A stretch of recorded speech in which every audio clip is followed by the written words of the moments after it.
ہر چیز کو ایک کانسٹیٹیوشنل فلیور بھی ملتا رہے گا. اور جناب میں تو کہنا جویں چل رہے ہیں چلن دیو. اے چل رہے تم اپنی اس بےہودہ اینک کو اتار کے بات کرو. تم نابینا ہو, تمہیں نظر ہی نہیں آ رہا. سر گل تو بڑی خطرناک ہو گئی ہے, ملک بنڈیا گیا. بنڈیا گیا ہے, لیکن یہ دیکھ لیں کہ ایک طرف میجورٹی ہے 80%, دوسری طرف 20% مائنورٹی ہے.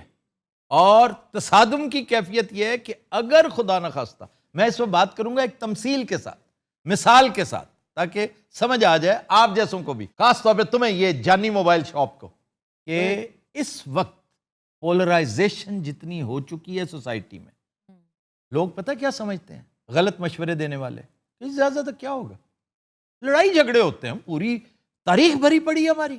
تحریک آزادی سے لے لیں, 53 کی تحریک آئی, ایوب خان کی تحریک آئی, فاطمہ جناح کے حق میں جو تحریک آئی, ایوب خان کے آؤسٹر کی تحریک آئی, بھٹو کی تحریک آئی, پھر نظام مصطفیٰ تحریک آئی. یہ ساری تحریکیں آئیں, لوگ مرے, خود سوزیاں ہوئیں. 2-4 بندے, بھٹو کے لیے خود سوزیاں بھی ہوئیں, ہمارے اوکاڑا میں خود سوزی ہوئی تھی. کاڑے دے کلفیاں والا منڈا جی جی جی, آج بھی چوک کا نام اس کے نام پہ ہے, منور چوک ہے, منور. پریس کلب بھی اس کے نام پہ ہے. لیکن یہ بہت تھوڑا ہے. میں چاہتا ہوں کہ وہ لوگ جو اس کے ذمہ دار ہیں نا, جنہیں میں ہمیشہ محرکین کہتا ہوں, اس پورے کرائسس کے, بدنیتی سے کسی نے کچھ نہیں کیا, میں نہیں سمجھتا. اپنے تئیں انہوں نے ٹھیک ہی سوچا ہوگا کہ بھائی یہ جلد بادشاہ آدمی ہے, یہ پالیٹکس بھی نہیں جانتا اور جاننا چاہتا بھی نہیں ہے, تو ایک سائیڈ پہ کر دیں. یہ چونچلے بھٹو جیسوں کو زیب دیتے ہیں. یو آر نو بھٹو, آپ کو تو پتہ ہی نہیں ڈپلومیسی کیا ہوتی ہے. ہر بات کہنے کے لیے نہیں ہوتی, ہر سچ بولنے کے لیے نہیں ہوتا. جو بات نہیں کہنے کی ہوتی آپ وہ ضرور کرتے ہیں. یہ باتیں ہیں, ہو چکی ہیں, ان کو کنٹیسٹ نہیں کرتے. لیکن یہ ان کے وہم و گمان میں بھی نہیں تھا کہ اتنا وائبرنٹ, اتنا چارجڈ اور اتنا وائلٹائل کراؤڈ عمران کے پیچھے لگ جائے گا. وہ پائٹ پائپر آف ہیملن بن چکا ہے اس وقت. یہ بن چکا ہے بھائی, تمہیں نہیں پتا اس کا؟ بھائی دسو تو صحیح کی ہوا ہے یار. ایک پائٹ پائپر تھا, ایک کیریکٹر تھا جرمنی میں. اچھا جی, پائپ پاڑ دیندا سی.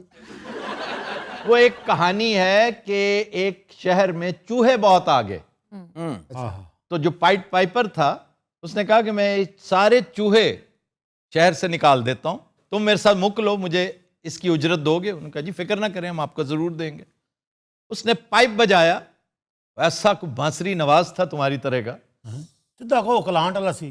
ہاں جی. بہرحال اس نے اپنی بانسری بجائی اور اس پورے علاقے کے چوہے اس کے پیچھے لگ گئے. وہ دریا کے کنارے جا کے بیٹھ گیا, سارے چوہے دریا میں, شہر پاک ہو گیا. جب وہ لینے گیا اپنی مزدوری تو انہوں نے کہا بھائی وہ تو ہم نے ایسے ہی کہہ دیا تھا, ہمیں کیا پتا تھا یہ اتنا آسان کام ہے. اگلے دن اس نے پھر پائپ بجایا اور پورے شہر کے بچے اس کے پیچھے چل نکلے. اس نے ایک غار میں جا کے بچے بند کر دیے. اس نے کہا اب نکال کے دکھاؤ بچوں. پھر سر پھر کی, پھر انہوں وہ لتر پے ہون گے. سب تو پہلے انہوں نے وہ پیپ بند کیتا. میں بات کر رہا تھا کہ پائٹ پائپر بن چکا ہے وہ جی. یہ بھی کافی نہیں ہے, بڑے بڑے پائٹ پائپرز آئے. بھٹو واز اے پائٹ پائپر, اچھا جی, اس کے پیچھے چلنے والے کوئی نہیں تھے. اس نے بڑا کہا کہ اس ملک کی تاریخ مجھے یاد رکھے گی, میں فوک لورز میں زندہ رہوں گا, اس معاشرے کے چہروں کی لالی میری یاد دلاتی رہے گی. نہیں دلاتی یاد. ہمالیہ روئے گا, جب ہمالیہ روئے گا, کراچی سے ہمالیہ, کہاں سے کہاں تک لوگ روئیں گے. پیپل ڈڈ ناٹ کرائی. فرق یہ ہے کہ یہ وہ نسل نہیں ہے جس کا مخاطب بھٹو تھا. یہ ایک ریزیلینس والی نسل ہے, وہ ڈیفائنس والی نسل تھی, وہ نیگیٹو تھی, اور تھوڑی دیر بعد بیچاری راہ راست پہ آ گئی. یہ حالات کو ٹھیک کرنے, اپنی اصل جگہ پہ واپس لانے والی نسل ہے. آپ دیکھ لیجئے گا, ینگسٹرز ہیں. اور میں جس تمثیل کی بات کر رہا ہوں نا, سپوز کچھ لوگ کہتے ہیں کہ جی کل کو اللہ نہ کرے عمران کے ساتھ کوئی معاملہ ہو جاتا ہے, تو کل دوسرا دن. آپ پاگل ہیں, بلکہ پاگل کے پتر ہیں اگر یہ سوچ رہے ہیں, کیونکہ آپ نے صرف پائٹ پائپر آف ہیملن دیکھا ہے, اس کے فالوورز نہیں دیکھے. اس کے فالوورز یہ ٹپیکل ہمارے یہاں کے یبوست زدہ ذہن نہیں ہیں. وہ ینگسٹرز ہیں جو اپنے حقوق کو جانتے ہیں, وہ ینگسٹرز ہیں جو ایجوکیٹڈ ہیں, اور انہوں نے پڑھ کے اس قوم پہ ویسے احسان کیا ہے. احسان ان کے ماں باپ نے کیا ہے, بھلے سے وہ عمران کے خلاف ہوں, لیکن یہ جو ینگسٹرز ہیں یہ اس قوم کا نفع نقصان جانتے ہیں. یہ جب باہر نکلیں گے نا سڑکوں پر، پھر آپ کو احتیاطاً، یہ جو میں محرکین کا ذکر کر رہا تھا، انہیں احتیاطاً گارسیا لورکا کو پڑھنا چاہیے، پابلو نرودا کو پڑھ لینا چاہیے، انہیں فرانکو کا دور پڑھنا چاہیے، انہیں یوں پال ساخت کو پڑھ لینا چاہیے. یار میں کہنا اگلے چوکے منگنا آئیے کافی لمبا میرے تو سر نو پیڑ ہونے لگ پئی. ایڈی اچھی بولتا بازار چ بھی کوئی نہیں وڑ رہا. وہ آپ نے لڑکا دیکھا جو وائرل ہوا یادگار میں، وہ ایسے جنگلے کے نیچے کھڑا ہوا تھا، ہزاروں لوگ اس پہ پاؤں رکھ کے نیچے آیا ہے، واہ واہ واہ واہ واہ. وہ خان کے نعرے لگا رہا تھا، لوگوں نے پیسے بھی دیے، کہہ رہا نہیں بس دعا کرو خان جیتے، تم جتنا بھی مجھے گزرو. وہ کیریکٹر یاد آ گیا ہے، مختار مسعود کی کتاب. تو ہماری ٹریجڈی ہے کہ ہم پڑھنے سے ہی اتنے دور ہو گئے ہیں. مجھے لگتا ہے اللہ کی ناراضی کی ایک مینیفیسٹیشن یہ بھی ہے کہ ہم مطالعے سے دور ہو جاتے ہیں، ہم پڑھتے ہی نہیں ہیں. واہ واہ. مختار مسعود کی کتاب لوح ایام؟ لوح ایام بہت خوبصورت کتاب ہے، دیٹ از آن ایران. یہ جو آواز دوست ہے نا، اس میں غالباً دوسرا مضمون اس کا، پہلا تو مینار پاکستان ہے، دوسرا کہت الرجال. کمال کمال کی خوبصورت ایسی تمثیل ہے. ایک ولندیزی بچے کی کہانی تھی کہ مجھے اب چونکہ عرصہ ہو گیا پوری طرح سے یاد نہیں، کہ کوئی ایک سیلاب آ رہا ہوتا ہے تو پانی نکل رہا ہوتا ہے، کہیں سے سیپیج شروع ہو جاتی ہے، تو وہ اپنا ہاتھ آگے رکھ دیتا ہے کیونکہ اگر میں نے ہاتھ اٹھا لیا تو یہ فصلیں تباہ ہو جائیں گی. وہ ساری رات بیٹھا رہتا ہے اور لوگ حیران ہوتے ہیں کہ بچہ ہے وہ روک کیسے سکتا ہے. وہ اس لیے روک دیا کہ سردی اتنی تھی ٹھٹر کے وہ برف ہو گیا اور پتھر کا کام کر گیا، خود مر گیا لیکن اس نے رستہ روک لیا. جو بات آپ نے کی ہے نا کہ وہ جو نیچے اکڑوں بیٹھا ہوا تھا بیچارہ، یہ بالکل مجھے وہ بچہ یاد آ گیا. پتا ایک بندہ میرے تے پیر رکھ کے تھلے اتریا، پھر وہ 2.5 من دا بندہ سی، میں انہوں وہ گالاں کھڑیاں ہوتے.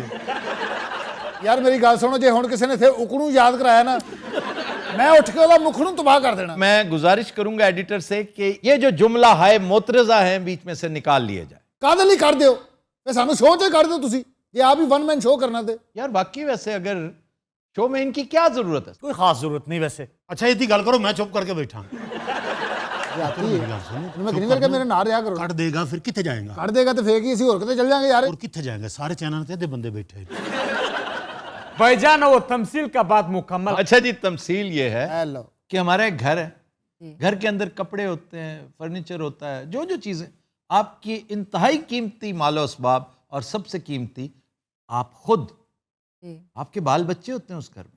آپ سمجھیے کہ 5th جنریشن وار لڑنے والوں نے آپ کے گھر کے اندر نیچے سے پیٹرول چھڑک دیا. ہر چیز پیٹرول میں معطر ہو چکی ہے اور اس کے ہاتھ میں کیا ہے؟ لائٹر.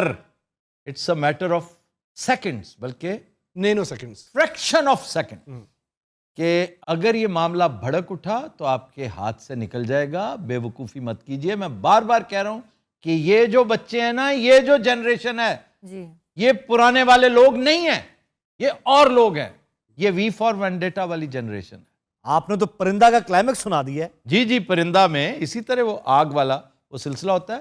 ایک تو اس سے بچنا چاہیے، اور انشاءاللہ تعالی وزڈم پریویل کرے گی، ہم اس میں سے بچیں گے اور کچھ سیکھ کے نکلیں گے.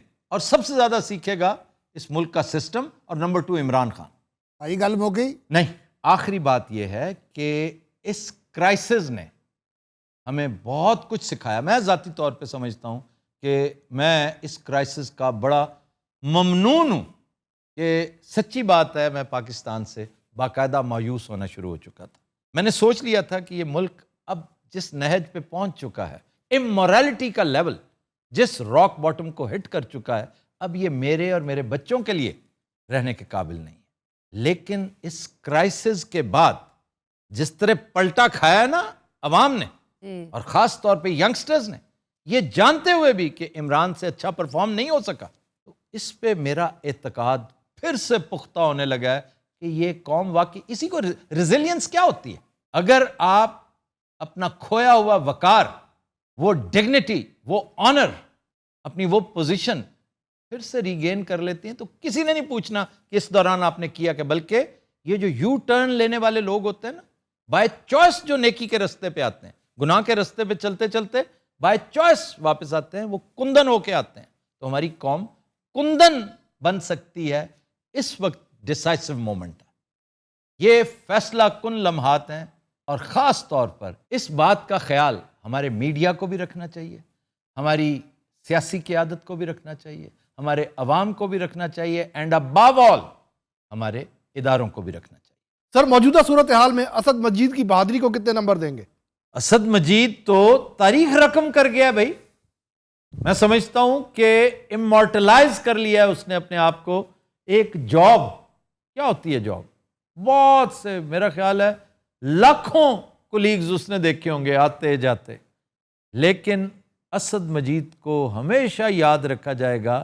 پاکستان میں اگر کوئی 5-7 ایسے بیوروکریٹس جو اپنے اپ رائٹ ہونے کی وجہ سے، اپنے الٹروازم کی وجہ سے، لوگوں کی خدمت کی وجہ سے، قوم کی خدمت کی وجہ سے جانے جاتے ہیں، جیسے مسعود کھدر پوش تھا، اس کیلیبر کے لوگ، اور میں اسد مجید کو ہمیشہ خراج تحسین پیش کرتا رہوں گا، جس نے کہا ہے کہ یار یہ کیا بات کر رہے ہیں آپ، میں نے اسی ملک کا کھایا ہے، اسی ملک سے تنخواہ لیتا ہوں، میں اس کے ساتھ غداری کروں گا؟